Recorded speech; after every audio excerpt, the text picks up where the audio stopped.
ভারতীয় সংবিধান ও গণতন্ত্র রক্ষায় দক্ষিণ দিনাজপুর জেলার শাসক দপ্তরের সামনে ধর্ণা এবং বিক্ষোভ কর্মসূচি পালন করল ভারত মুক্তি মোর্চা।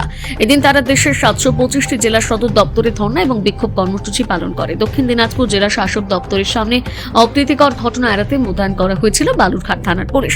মূলত ভারতের সংবিধান এবং গণতন্ত্র রক্ষার জন্য এবং আরএসএস বিজেপির দ্বারা ষড়যন্ত্রমূলক বিএমসিইএফ এবং ভারত মুক্তি মোর্চা রাষ্ট্রীয় অধিবেশনে অনুমতি বাতিল করার প্রতিবাদে দেশব্যাপী পর্যায়ক্রমিক আন্দোলন করছে ভারত মুক্তি মোর্চা। এদিন আন্দোলনের দ্বিতীয় দিনে তারা দেশের সকল জেলা সদরগুলোতে বিক্ষোভ কর্মসূচি পালন করছে।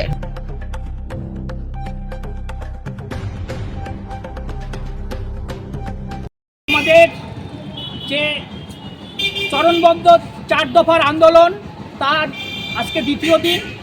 আমরা প্রথমেই আমরা গত 7 তারিখে আমরা ডিএম সাহেবের কাছে আমরা কি দিয়েছি, স্মারকলিপি প্রদান করেছি। আজকে দ্বিতীয় চরণ হচ্ছে জেলা সদর দপ্তরের ধর্ণা এবং বিক্ষোভ। এবার তারপরে 22শে জানুয়ারি 2026 এই সংবিধানের উপর আক্রমণের যে প্রতিবাদে জেলা সদর দপ্তরে র্যালি এবং বিক্ষোভ। আর চতুর্থ চরণের যে আন্দোলন 22শে ফেব্রুয়ারি 2026 নাগপুরের আরএসএসের সদর দপ্তর ঘেরাও লক্ষ লক্ষ মানুষের মাধ্যমে।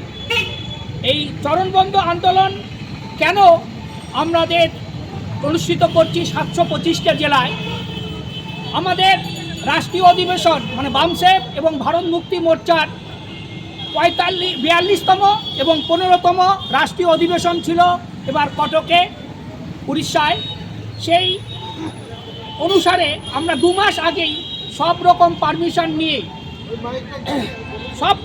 নিয়েই আজকে আমরা এখানে এই 5 দিনের আবাসিক যে সম্মেলনটা হচ্ছিল সেটা সব রকম কাজ পরিচালনা হওয়ার পরেও আমরা গত 24শে ডিসেম্বর 2025 আমাদের এই পারমিশনটা রদ করে দেয় উড়িষ্যা সরকার এবং আরএসএস। সেই জন্যই আমরা হাইকোর্টে কেসও করি, কিন্তু দুঃখের বিষয় সেই কেস সঙ্গে সঙ্গে আমাদের অনুমতি না দিয়ে আমাদেরকে সেই কেসটাকে পিছিয়ে দেয় গত 6 তারিখে। কিন্তু সেখানেও কিছু হয়নি, সেটা আবার ডেট পড়েছে।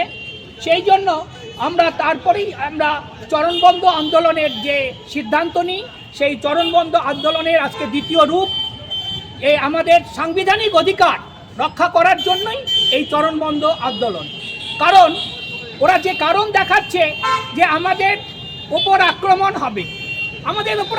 হবে, সে প্রশাসন, সেটা দেখার দায়িত্ব প্রশাসনের। কে করবে সেটাকে তাদের প্রতিরোধ করার দরকার সরকারের। কিন্তু তা না করে আমাদের যে সাংবিধানিক অধিকার, সমাবেশ হওয়া, আমাদের বক্তব্য রাখা, আমাদের সংঘবদ্ধ হওয়া, এই অধিকার 19 যে আমাদের অধিকার দিয়েছে, সেই অধিকার, মত প্রকাশের অধিকার, শান্তিপূর্ণ সমাবেশের স্বাধীনতা এবং সংগঠন গঠনের অধিকার, এইসব 19-এর যে অধিকার 19(1) ক, 19(1) খ, 19(1) গ, এইটাকে খর্ব করে আমাদের সেই পারমিশন রদ করে দেয়।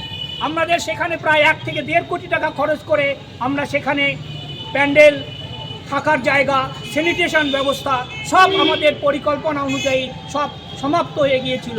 তাছাড়াও দেখুন, সারা ভারতবর্ষ থেকে এবং বিদেশ থেকেও যারা টিকিট কেটে, প্লেনের টিকিট, ট্রেনের টিকিট করে অনেকে মধ্য রাস্তায় ছিলেন, তারাও সেই সমাবেশে হাজির হতে পারলেন না।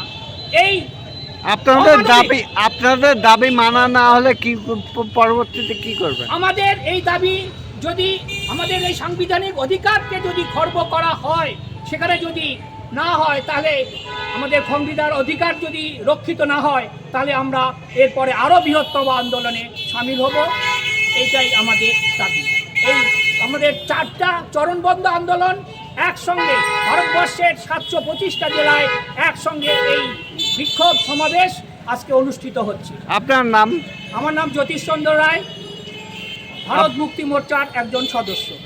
Thank you.